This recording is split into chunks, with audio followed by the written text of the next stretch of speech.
ಎಲ್ಲರಿಗೂ ನಮಸ್ಕಾರ. Welcome to my channel. ಇವತ್ತಿನ ವಿಡಿಯೋದಲ್ಲಿ ಬಾಯಿ ಚಪ್ಪರಿಸಿ ತಿನ್ನುವಂತಹ ಬದನೆಕಾಯಿ ಎಣ್ಣೆಗಾಯಿ ರೆಸಿಪಿ ಯಾವ ರೀತಿಯಾಗಿ ಮಾಡೋದು ಅಂತ ತಿಳಿಸ್ಕೊಡ್ತೀನಿ. ಚಪಾತಿ, ರೊಟ್ಟಿ, ಅನ್ನಕ್ಕೆಲ್ಲ ಸೂಪರ್ ಟೇಸ್ಟಿಯಾಗಿರುತ್ತೆ.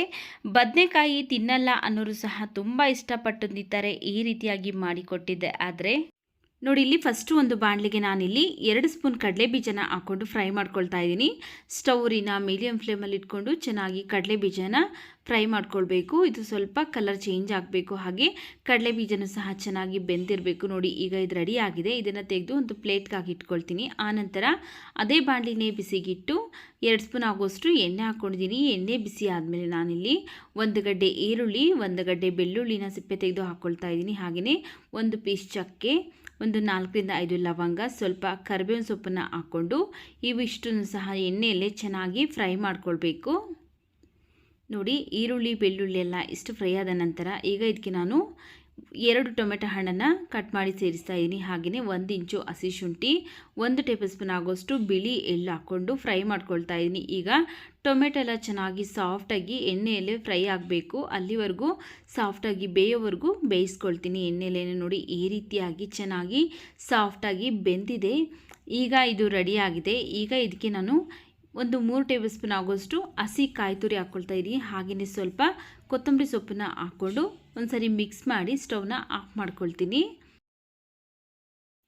ಈಗ ಒಂದು ಮಿಕ್ಸಿ ಜಾರ್ಗೆ ನಾನಿಲ್ಲಿ ಫಸ್ಟೇ ಫ್ರೈ ಮಾಡಿ ಎತ್ತಿಟ್ಕೊಂಡಿರುವಂತಹ ಕಡಲೆ ಬೀಜ, ಹಾಗೆಯೇ ಈಗ ಈರುಳ್ಳಿ ಬೆಳ್ಳುಳ್ಳಿ ಟೊಮೆಟೊನೆಲ್ಲ ಫ್ರೈ ಮಾಡ್ಕೊಂಡಿದ್ರಲ್ಲ ಅದೆಷ್ಟು ಹಾಕ್ಕೊಂಡಿದ್ದೀನಿ. 1/4 ಸ್ಪೂನ್ ಆಗೋಷ್ಟು ಅರಿಶಿನ ಪುಡಿ, 1 ಟೇಬಲ್ ಸ್ಪೂನ್ ಆಗೋಷ್ಟು ಧನಿಯಾ ಪೌಡರ್, 1 ಟೇಬಲ್ ಸ್ಪೂನ್ ಆಗೋಷ್ಟು ಅಚ್ಚ ಖಾರದ ಪುಡಿ, ರೆಡ್ ಚಿಲ್ಲಿ ಪೌಡರ್ ಹಾಕ್ಕೊಂಡಿದ್ದೀನಿ. ನಿಮ್ಮ ಖಾರಕ್ಕೆ ಎಷ್ಟು ಬೇಕಷ್ಟು ನೀವು ನೋಡಿಕೊಂಡು ಹಾಕ್ಕೊಂಡು ಒಂದು ಸ್ವಲ್ಪ ನೀರನ್ನ ಸೇರಿಸಿ ಈ ರೀತಿಯಾಗಿ ನುಣ್ಣಗೆ ರುಬ್ಕೊಂಡಿದ್ದೀನಿ. ಈಗ ಇದಕ್ಕೆ ನಾನಿಲ್ಲಿ ರುಚಿಗೆ ತಕ್ಕಷ್ಟು ಉಪ್ಪು ಹಾಕ್ಕೊಳ್ತಾ ಇದ್ದೀನಿ. ಹಾಗೆಯೇ ಒಂದು ಸ್ವಲ್ಪ ಬೆಲ್ಲ ಹಾಕ್ಕೊಳ್ತಾ ಇದ್ದೀನಿ. ಬೆಲ್ಲ ಆಪ್ಷನಲ್, ಬೇಕು ಅಂದರೆ ಹಾಕ್ಕೊಳ್ಳಿ, ಬೇಡ ಅಂದರೆ ಸ್ಕಿಪ್ ಮಾಡ್ಕೊಳ್ಳಿ. ಹಾಕೋದ್ರಿಂದ ಟೇಸ್ಟ್ ತುಂಬ ಚೆನ್ನಾಗಿರುತ್ತೆ. ಹಾಕ್ಕೊಂಡು ಈ ರೀತಿ ಮತ್ತೆ ಒಂದ್ಸರಿ ನುಣ್ಣಗೆ ರುಬ್ಕೊಂಡಿದ್ದೀನಿ. ಈಗ ಇದನ್ನು ಸೈಡ್ಗೆ ಇಟ್ಟು ನೋಡಿ, ಇಲ್ಲಿ ಅರ್ಧ kg ಬದನೆಕಾಯಿನ ನೀಟಾಗಿ ವಾಶ್ ಮಾಡಿ ಇಟ್ಕೊಂಡಿದ್ದೀನಿ. ಹಾಗೆಯೇ ಈಗ ಬದನೆಕಾಯಿನ ಕಟ್ ಮಾಡ್ಕೊಳ್ಬೇಕು. ನೋಡಿ, ಒಂದು ಸ್ವಲ್ಪ ತೊಟ್ಟ ಭಾಗನ ಕಟ್ ಮಾಡ್ತಾ ಇದ್ದೀನಿ. ಹಾಗೆಯೇ ಹುಳ ಎಲ್ಲ ಇರುತ್ತೆ, ನೋಡಿಕೊಂಡು ನಾವು ಬದನೆಕಾಯಿನ ಕಟ್ ಮಾಡ್ಕೊಳ್ಬೇಕಾಗುತ್ತೆ. ನೋಡಿ, ಈ ರೀತಿ 4 ಪೀಸ್ಗಳಾಗಿ ಕಟ್ ಮಾಡ್ಕೊಳ್ತಾ ಇದ್ದೀನಿ. ಈ ರೀತಿ ಪೂರ್ತಿಯಾಗಿ ಕಟ್ ಮಾಡ್ತಾ ಇಲ್ಲ, ಒಂದು 1/4 ಭಾಗದಷ್ಟು ಕಟ್ ಮಾಡ್ಕೊಳ್ತಾ ಇದ್ದೀನಿ. ದಪ್ಪದಾದರೆ ನಾನಿಲ್ಲಿ 8 ಪೀಸ್ಗಳಾಗಿ ಕಟ್ ಮಾಡ್ಕೊಳ್ತಾ ಇದ್ದೀನಿ. ಚಿಕ್ಕ ಚಿಕ್ಕ ಬದನೆಕಾಯಿ ಆದರೆ 4 ಪೀಸ್ಗಳಾಗಿ ಕಟ್ ಮಾಡ್ಕೊಳ್ತಾ ಇದ್ದೀನಿ. ನೋಡಿ, ಈ ರೀತಿಯಾಗಿ ಎಲ್ಲವನ್ನು ಸಹ ನಾನು ಕಟ್ ಮಾಡಿ ಇಟ್ಕೊಳ್ತೀನಿ. ನೋಡಿ, ಇಲ್ಲಿ ಬದನೆಕಾಯಿ ಎಲ್ಲ ಕಟ್ ಮಾಡಿಬಿಟ್ಟು ಉಪ್ಪು ನೀರಲ್ಲಿ ಹಾಕಿಟ್ಟಿದ್ದೀನಿ. ಈ ರೀತಿ ಉಪ್ಪು ನೀರಲ್ಲಿ ಹಾಕಿಡೋದ್ರಿಂದ ಬದನೆಕಾಯಿ ಕಟ್ ಮಾಡಿದ್ಮೇಲೆ ಕಪ್ಪಾಗೋದಿಲ್ಲ ಅಂತ. ನೋಡಿ, ಈಗ ಇದನ್ನು ಸೈಡ್ಗೆ ಇಟ್ಟು ಫಸ್ಟು ಬದನೆಕಾಯಿಗೆ ನಾವು ಮಸಾಲ ತುಂಬಿಕೊಳ್ಳೋಣ. ಒಂದೊಂದೇ ಬದನೆಕಾಯಿಗೆ ನಾವು ಫಸ್ಟೇ ರುಬ್ಬಿ ಎತ್ತಿಟ್ಕೊಂಡಿದ್ರಲ್ಲ ಆ ಬದನೆಕಾಯಿಗೆ ಈ ರೀತಿಯಾಗಿ ರುಬ್ಕೊಂಡಿರುವಂತಹ ಮಸಾಲೆನ ತುಂಬಿಕೊಳ್ಬೇಕು. ನೋಡಿ, ಈ ರೀತಿ ಎಲ್ಲವನ್ನು ಸಹ ನಾನು ಅದೇ ರೀತಿಯಾಗಿ ತುಂಬಿಕೊಳ್ತೀನಿ. ನೋಡಿ, ಇಲ್ಲಿ ಎಲ್ಲ ಬದನೆಕಾಯಿಗೂ ಸಹ ಮಸಾಲೆಯನ್ನು ತುಂಬಿಟ್ಟಿದ್ದೀನಿ. ಹಾಗೆಯೇ ಉಳಿದಿರುವಂತಹ ಮಸಾಲೆನೂ ಸಹ ಹಾಗೆ ಇಟ್ಕೊಂಡಿದ್ದೀನಿ. ಈಗ ಇದನ್ನು ಸೈಡ್ಗೆ ಇಟ್ಟು ಒಂದು ಕುಕ್ಕರ್ ಬಿಸಿಗಿಟ್ಟು, ಅಥವಾ ನಿಮ್ಮ ಹತ್ರ ಒಂದು ಅಗಲವಾದ ಪಾತ್ರೆ ಇದ್ದರೆ ಅದನ್ನೇ ಬಿಸಿಗಿಟ್ಟು ಒಂದು 3 ಟೇಬಲ್ ಸ್ಪೂನ್ ಆಗೋಷ್ಟು ಎಣ್ಣೆ ಹಾಕ್ಕೊಂಡಿದ್ದೀನಿ. ಎಣ್ಣೆ ಬಿಸಿ ಆದಮೇಲೆ ಸ್ವಲ್ಪ ಸಾಸಿವೆ. ಈಗ ಇದಕ್ಕೆ ನಾನು 1 ಈರುಳ್ಳಿನ ಸಣ್ಣದಾಗಿ ಹೆಚ್ಚಿಬಿಟ್ಟು ಹಾಕ್ಕೊಳ್ತಾ ಇದ್ದೀನಿ. ಹಾಗೆಯೇ ಸ್ವಲ್ಪ ಹಸಿ ಕರಿಬೇವಿನ ಸೊಪ್ಪನ್ನು ಸಹ ಹಾಕ್ಕೊಂಡು ಫ್ರೈ ಮಾಡ್ಕೊಳ್ತಾ ಇದ್ದೀನಿ.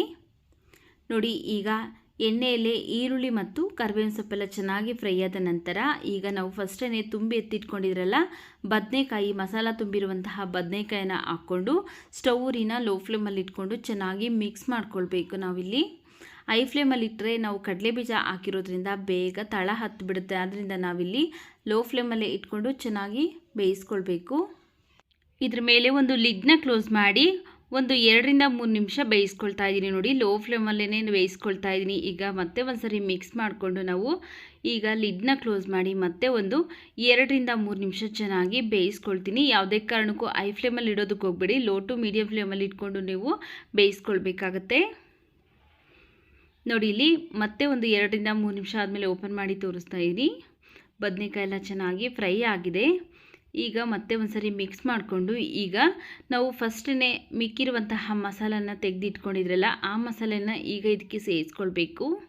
ಮಸಾಲ ಹಾಕಿ ಸೇರಿಸಿದ ನಂತರ ನೋಡಿಕೊಂಡು ನಿಮಗೆ ಎಣ್ಣೆಗಾಯಿ ಯಾವ ಕನ್ಸಿಸ್ಟೆನ್ಸಿಗೆ ಬೇಕಾಗುತ್ತಲ್ಲ ಆ ಕನ್ಸಿಸ್ಟೆನ್ಸಿಗೆ ನೋಡಿಕೊಂಡು ನೀವು ನೀರನ್ನು ಸೇರಿಸ್ಕೊಂಡು ಅಡ್ಜಸ್ಟ್ ಮಾಡ್ಕೊಳ್ಬೇಕಾಗುತ್ತೆ. ನಾನಿಲ್ಲಿ ಒಂದು ಸ್ವಲ್ಪ ನೀರನ್ನು ಹಾಕ್ಕೊಳ್ತಾ ಇದ್ದೀನಿ. ಹಾಗೆಯೇ ಈಗ ಮಿಕ್ಸ್ ಮಾಡಿ ಹದ ನೋಡಿಕೊಂಡು ಇನ್ನು ಸ್ವಲ್ಪ ನೀರನ್ನು ಸೇರಿಸ್ಕೊಳ್ತೀನಿ. ಯಾಕಂದರೆ ಇದು ಬೇಯೋಷ್ಟರಲ್ಲಿ ಮತ್ತೆ ಒಂದು ಸ್ವಲ್ಪ ಗಟ್ಟಿ ಆಗುತ್ತೆ.